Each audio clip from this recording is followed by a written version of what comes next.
Ji, Ram Ram ji. Life of Rekha blogs में स्वागत है अभी सभी का। तो एक और नए ब्लॉग की स्टार्टिंग कर लिया। सुबह सुबह का टाइम है, 10 बज चुके हैं। तो अभी लगी हूँ अपनी स्टडी करने के लिए। और वो मैंने पीजीटी वाली वीडियो डाली थी कल की भी। पीजीटी की वैकेंसी निकल रही है, कुछ 3000 प्लस निकल रही है। तो सब ये कमेंट कर रहे हैं कि दीदी क्या आपने भी पीजी का जो पीजीटी है उसका स्टेट क्लियर, आप भी इस वैकेंसी की तैयारी करें। भाई मेरा स्टेट कौन सा भी क्लियर नहीं है, ना पीआरटी का, ना पीजीटी का, ना टीजीटी का। मेरा स्टेट कौन सा भी क्लियर करूँ, क्योंकि मैं सिर्फ टीजीटी की तैयारी कर रही हूँ। और टीजीटी लेवल पे जो वैकेंसी निकलेंगी मैं उन्हीं की तैयारी करूंगी आगे, अगर हरियाणा में निकलेंगी। ठीक है। अच्छा, आगे रही बात, अब जैसे स्टेट हो लेगा उसके बाद सीटेट की तैयारी करनी आप शुरू करते हैं। ठीक है। अब न ये नहीं है कि भाई हम स्टेट का रिजल्ट की वेट में बैठेंगे या फिर हम आगे तैयारी नहीं करेंगे। नहीं, हम सीटेट की तैयारी करना शुरू कर देंगे ताकि हमारा सीटेट क्रैक हो जाए। स्टेट का रिजल्ट आएगा तब तक हमारा सीटेट हमारा मतलब हो लेगा, तो फिर हम जो भी अपनी वैकेंसीज है उनकी तैयारी करनी शुरू कर देंगे। तो ये नहीं है कि हम बीच में गैप लेंगे या फिर हम रेस्ट करेंगे, नहीं, बिल्कुल भी नहीं है। ठीक है। हम जैसे तैयारी पे लग रहे हैं ना, वैसे ही हम तैयारी करते जाएंगे, चाहे स्टेट की हो, चाहे सीटेट की हो, चाहे कोई और वैकेंसी की है। जो भी वैकेंसी निकलेंगी हमने सिर्फ तैयारी करनी है, बीच में हमने कोई गैप नहीं लेना है, बिल्कुल भी। ना आपने लेना ना मैंने लेना है। ठीक है। और मेरा कोई स्टेट क्लियर नहीं है, अब की बार मैं स्टेट लूंगी, देखते हैं क्या रहेगा क्या नहीं रहेगा। ठीक है। तो अब 10 बज गए हैं और हरियाणा जीके की क्लास अपनी ले ला। और हरियाणा जीके की सिर्फ मेरी 5-7 क्लास रह गई। हरियाणा जीके का मेरा सिलेबस जितना स्टेट में आना है उतना कंप्लीट कर लिया है। अब सितंबर से न्यू बैच होगा जो उसमें देखते हैं। इतना तो मतलब और सिलेबस है मेरा, और भी हर सब्जेक्ट का कंप्लीट हो जाएगा। सितंबर में न्यू बैच लॉन्च करेंगे और तब तक मेरा सारा सिलेबस एक बार कंप्लीट हो जाएगा। फिर तो मैं मतलब नोट्स वगैरह बनाने को नहीं, क्योंकि जो नई चीज़ें एडिट करेंगे सर या मैम, तो वही चीज़ें अपन ने बस लिखनी है अपनी कॉपी में, जहाँ से अपन ने लगा भी उरे से एडिट करके ये चीज़ें। बाकी अपनी मान के चलो अपना सिलेबस कंप्लीट हो गया, हमने अपने जो नोट्स है वो तैयार कर लिया, हमने उन्हीं में से तैयारी करनी है।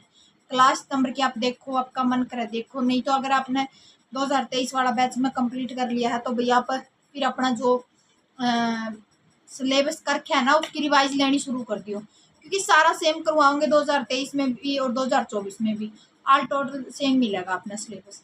ठीक है। बाकी मर्जी आपकी है, आपने मतलब पुराना नया बैच है जो वो भी देखना है या नहीं देखना है। ठीक है। तो चलिए जी, आप हरियाणा जी की क्लास देख लें, फिर मिलूंगी आपसे। ठीक है। क्योंकि 10 बज चुके हैं और धूप भी काफ़ी हो गई है, तो अपने जो हरियाणा जी की है वो क्लास ले लूँ फिर। ठीक है। तो लीजिए जी, 1 बज गया है और अभी मेरी बस क्लास जस्ट ख़त्म हुई है। तो रीजनिंग में तो एनालिसिस वाला चल रहा था अपना, वो आज कंप्लीट कर दिया है। 25 क्लास कंप्लीट हो गई अपनी। और हरियाणा जी के भैया आज वो करे थे जो ज्वेलरी वगैरह हुए हैं, गहने हुए, आभूषण हुए हैं, मतलब हिंदी में तो कोई बार याद नहीं रहता। आभूषण वो क्या है, और जिक्के का पोषण किया था वही मैंने, हाँ जिक्के में गहने करे थे, आभूषण करे थे। और रीजनिंग में करे है, और हिंदी में भाई उपसर्ग और प्रत्यय। उपसर्ग की थी छोटी क्लास, सिर्फ 30 मिनट की क्लास थी। उपसर्ग क्या उपसर्ग थोड़े थे मतलब। तो आज मैंने उपसर्ग वाले के नोट्स नहीं बनाए, क्योंकि पीडीएफ में दे रखी मैम ने, उसमें तो लिख लूँगी पीडीएफ में पे।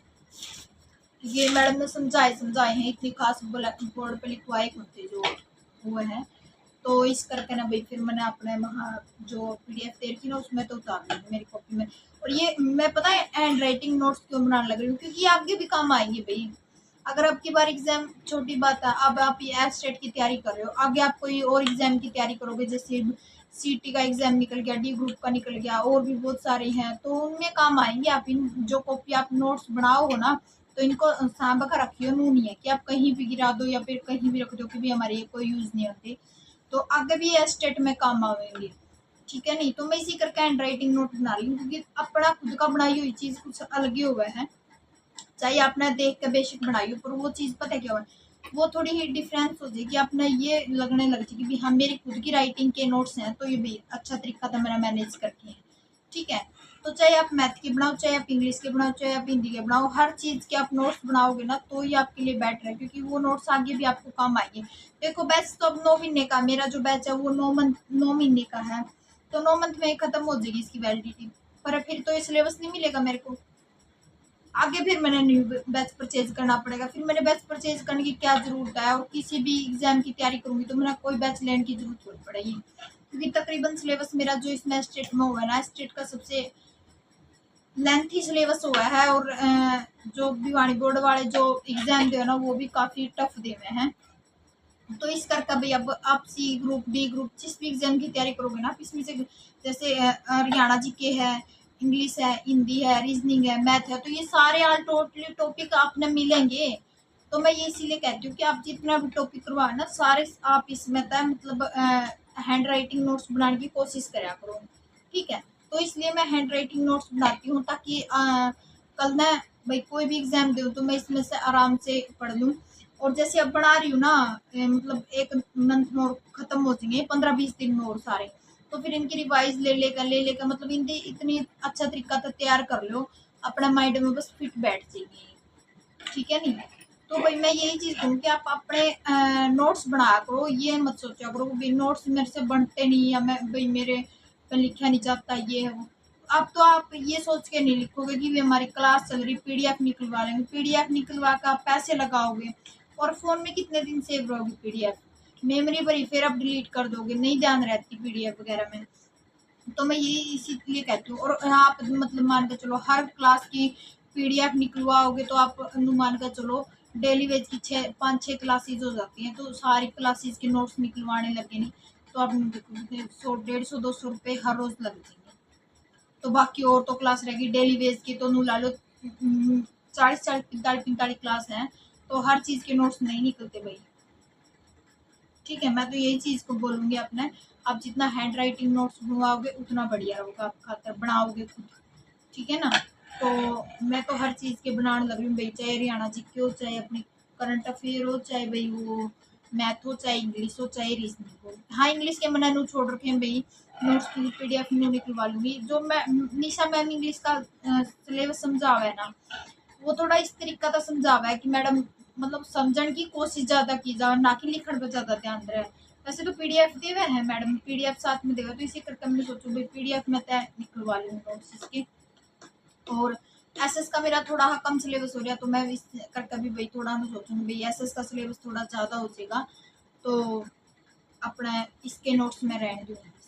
बाकी हो सके तो मैं बनाने की कोशिश करूँगी नोट्स, जितना हो सके, जितना होगा मैं उतना अपने हैंड राइटिंग नोट्स तैयार करूँगी, ठीक है। तो चलिए जी, 3 क्लासेस मेरी कंप्लीट हो गई हैं। एक क्लास मैं 4 बजे देखती हूँ, और बाकी अपनी 3-4 क्लास 2 क्लास और एसएस का है जो मैं करती हूँ शाम में, ठीक है। एसएस का मैं 4 बजे वाली में करने की कोशिश करूँ, पर भाई बच्चे परेशान कर दे, क्योंकि परसों मैं एसएस का करने लगी, छोटा बेटा ने इतने रो रो का कार्य मचा दिए, नू मान कर चलो, नुगला बस 1 क्लास देखने दूंगा, बस 1 क्लास देखने दूंगा। तो इस करके भाई बस 1 क्लास देखती हूँ मैं, क्योंकि वो करने नहीं देता, नुको करने ही हम स्कूल से आए हमारे पास बैठो, तो इस करके है। तो चलिए जी, मैं थोड़ी देर रेस्ट ले लूँ और अपने 4 बजे मिलती हूँ, ठीक है। हेलो जी, Ram Ram ji, life of Rekha vlogs में स्वागत है अभी सभी का। तो एक और नई वीडियो की स्टार्टिंग कर लिया भाई। शाम का टाइम हो रहा था, सुबह में मैंने 3-4 घंटे की जो क्लास है वो ली थी, और जो भी क्लिप मेरे से निकलती है ना वही मैं आप लोगों के साथ शेयर करती हूँ, क्योंकि आपको पता है जो स्टडी करते हैं ना उनके पास टाइम बहुत कम होता है, क्योंकि देखो बच्चे भी हैं, परिवार भी है, और खुद का घर का काम भी है भाई, और स्टडी भी है।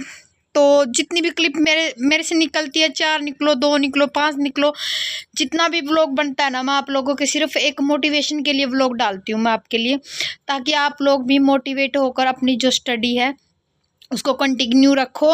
और बिल्कुल भी आप ये चीज़ मत सोचो कि हमारा सिलेबस नहीं हुआ है, हम कहाँ से शुरू करें। आप जहाँ से भी करो ना, जो भी करो वही अच्छा है, सिर्फ आप स्टडी पे फोकस रखो, ठीक है ना। मेन चीज़ है सिलेबस, ठीक है ना। आप पहले यूट्यूब से कहीं से भी आप पहले आप सिलेबस देखो, सिलेबस के बाद ही आप सारी चीज़ें देखना, ठीक है ना। बस आप YouTube से सिलेबस देख के और फटाफट से स्टडी शुरू कर दो। देखो जिसके पास बैच खरीदने का भाई वो नहीं है, आपके पास पैसे नहीं है, तो आप YouTube से बहुत सारी क्लासेज हैं भाई, जैसे जो टीचिंग एग्जाम की निशा मैम की ले लो, जो डी ग्रुप सी ग्रुप की तैयारी करा भाई वो DSL वाला की देख लो। बहुत सारे चैनल मिल जाएंगे आपको YouTube से अगर आप तैयारी करना चाहो, ठीक है ना।